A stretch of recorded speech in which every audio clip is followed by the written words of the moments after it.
Hi and welcome back. In this assignment we're going to work on refining our selections. And you can download this image from this lecture. And what we're going to do is we're going to do a very good selection on these coffee beans, and then we're going to just modify the color a little bit. We're going to add kind of like a purple overlay to this to just kind of give these some more pop and some more richness. So first I'm going to hit the Alt key and I'm going to scroll in a bit so I can see this better.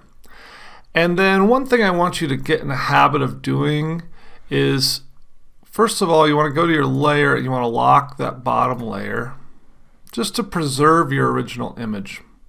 So you're working non-destructively. And then we're going to make a copy of this layer and we're going to work on that so that if we mess anything up, we'll still have this nice locked layer here that we can always go back to. And the way you do that is you either grab this and drag it down here to the new layer icon and do it like that. Or let me unlock this and delete it, and I'll show you another way to make a copy.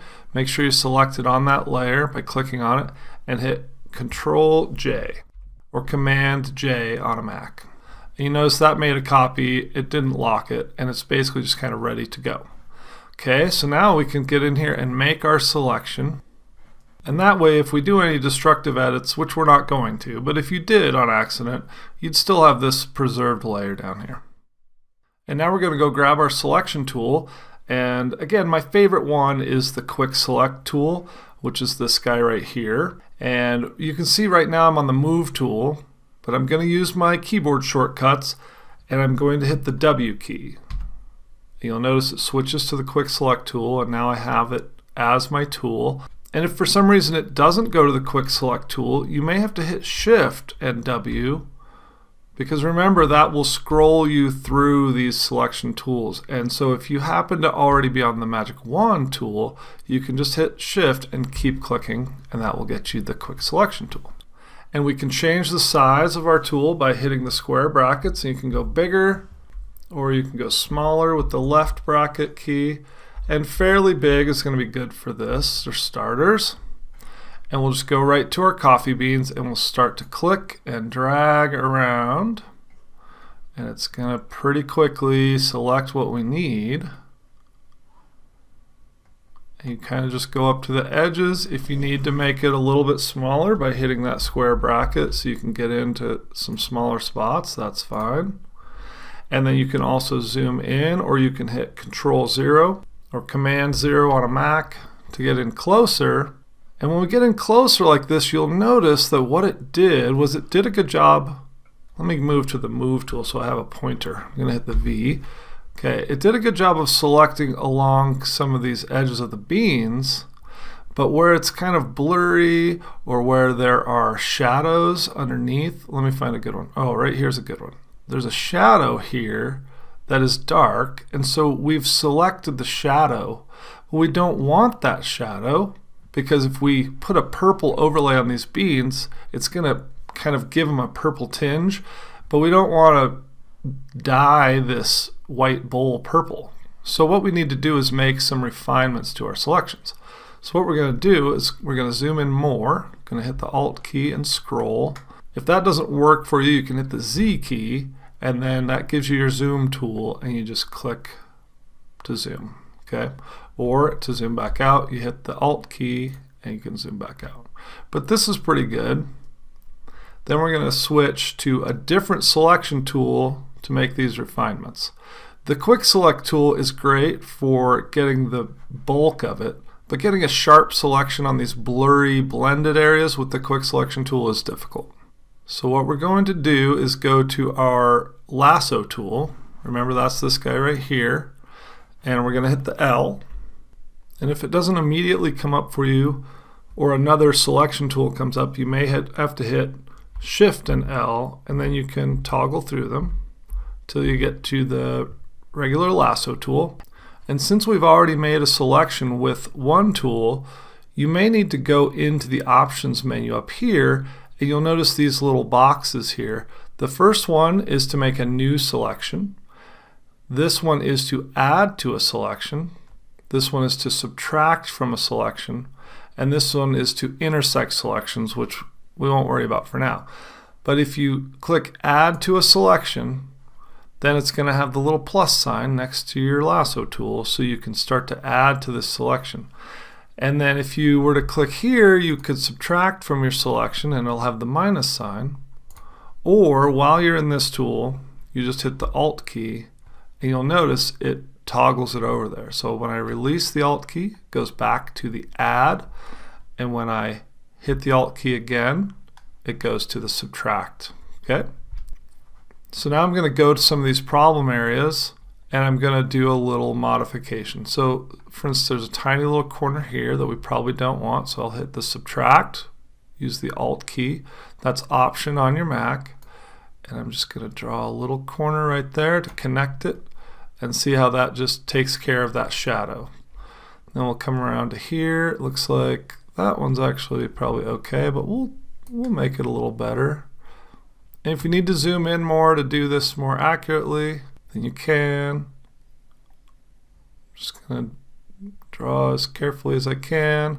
We're zoomed in enough that this isn't going to need to be totally perfect, but you still want to do as good of a job as you can. And again, I'm pressing the Alt key before I start to draw. And just following the contour of these beans. Oops, missed a spot right there. If you have a island out there, then you can just draw around it like that. So you get everything. A couple little spots right here. This is definitely worth taking your time on because the next step is going to be fast and easy, but if you've done a poor job of doing your selection, then the next step is going to look kind of sloppy. Okay, so we're looking pretty good so far. We're going to hit the space bar to go to our Move tool and slide around the side. And you can just follow the contours and see what needs help. Again, hitting the Alt or Option key to subtract from the selection. Oh, I got a little crazy there. It's okay. Looks good. Looks good. And if for some reason I accidentally chop way in here like this,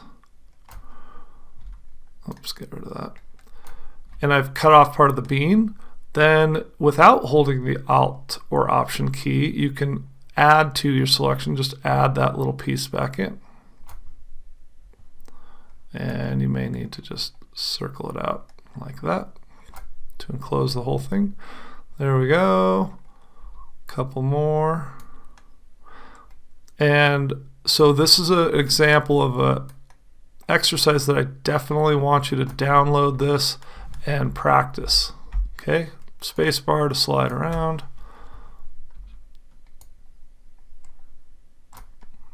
So you can just see what I'm doing here. Sometimes this is kind of an arbitrary little spot, but we'll do like that. That's okay. Here's a really good one. That's a lot of shadow underneath there. Okay, spacebar, click and drag. There's a spot where we need to add part of that bean back in.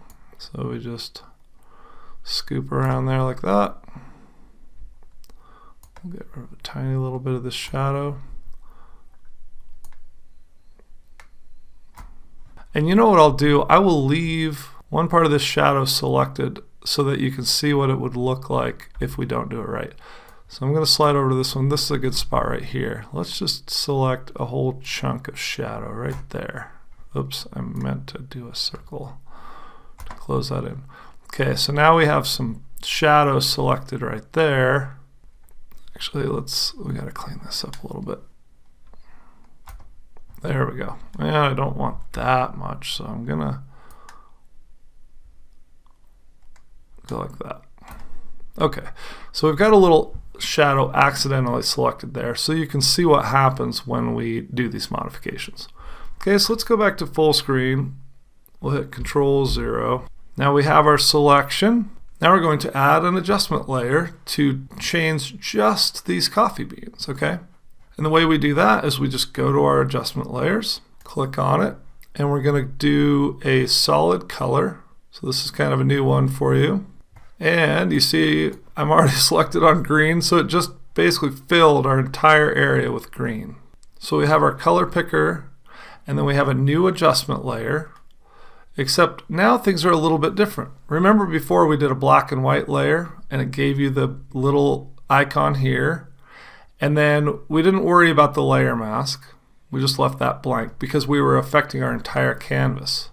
Well, now because we have a selection active when we created our adjustment layer, it has turned that into a layer mask. So this is our mask, and it's masking off just this area. So we're only doing our adjustment to what we've selected. And instead of bringing up the properties menu, the solid color adjustment layer brings up the color picker. So the green obviously doesn't work. So we're going to go to kind of a purple, and it's going to look weird at first, but you'll see how it's going to work. We'll go like right here somewhere. It doesn't actually totally matter. And we'll just click OK. And then we have a couple of options. I talked briefly with you about blending modes, and when it's on normal and at 100% opacity, it's just a blank screen. Oops, I just clicked over to linear burn. And so you can see that when I go to these different blending modes, it has a different effect for the way that you can see the image from underneath. And most of them aren't super great, but that's okay. But for instance, look at soft light. Even with it at 100% opacity, it's starting to look a little bit reasonable. So let's just go with soft light, and then I'm going to reduce the opacity, and you can either click here and drag it down, or you can just click right here. You'll notice I get the little hand, and it has these little arrows that you can barely see. But I just click right there, and I just drag, I hold the mouse down, and I can drag all the way down. And if I go to 0, that's our original image. If I go up to say 35, 40% though, it still looks pretty natural, partly because we have this blending mode and partly because we're making this adjustment layer transparent. So you can sort of see through it, but you still get some of that color, right? And we can look at different blending modes with that lower opacity because sometimes they look pretty good. But see, these are kind of all washed out and kind of strange looking. Multiply is not terrible, but it definitely knocks out a lot of the highlights. But just to kind of give you an example and give you a little introduction to these things, that one's kind of got a antique look. It looks like, it reminds me of an old 50s diner photo. There's a few different ones. That one's kind of interesting, gives that real rich brown to it. But we are going to go with soft light. Oh, that'd be kind of cool, purple. Let's go with soft light though. And then to see the changes in the effect that you've added, you just turn this off. Okay, so after having added this kind of richness to it, when we turn it off, those coffee beans look kind of brown and dull, don't they? But when you do that, they look kind of more rich. And you know, maybe I've gone too far, so subtle is always better. So we go down to like 27, and we'll toggle back and forth there. So it's a subtle shift, but it really brings a lot of richness and color, especially with this really intense yellow background. You want these coffee beans to have some pop and some life, right? Okay, and you can sort of see along the edges things look pretty good where we did our selections well. But if you continue to follow your eye around this corner and you get to this part right here, and I'll zoom in so you can see, where I did that selection and I left part of this shadow selected, and you notice how basically it looks like there's a stain in the shadow. It looks like a purple stain, right? And if I increase the opacity, it's going to get more and more significant. That's why it's important to do a good selection, okay? But let's just zoom back out, and I'll show you one more cool trick. I'm getting a little ahead of myself because we're going to talk about layer masks a whole bunch later. But if we wanted to fix this little guy right here, we could go into our layer mask. You double click on it, and it's going to go into this masking mode. And we can go get our lasso tool. Let's use our shortcuts. Hit the L. And we're going to subtract from the selection, right? So we're going to hit the Alt key, and we're going to go in here and I'm not even zooming in. I'm just going to do this really quick so you can see. Okay, so I just removed that selection. Obviously that's a little messy, but you can see that it improved it. And then you hit OK, and we've taken that part out. Obviously you'd want to get this corner and do it smoother and everything, but you see the point. Okay, so that's how to basically modify your selections and improve your selections so that when you make changes to an image, it's going to look sharp and clean and professional. Okay, so go download this, make yourself a copy of the layer, do your selection, create an adjustment layer, and then play around with the colors. You can do different colors if you want, but that purple just happens to kind of suit the mood of this image. But you can play with different colors and different blending modes and opacities and see what you can come up with, okay? Make sure you post your final images or any other images that you play with this assignment in the Q&As so I can see them. And then I'll see you in the next lecture where we're going to talk more about layer masks and all of the magical things that you can do with layer masks. Thanks for watching.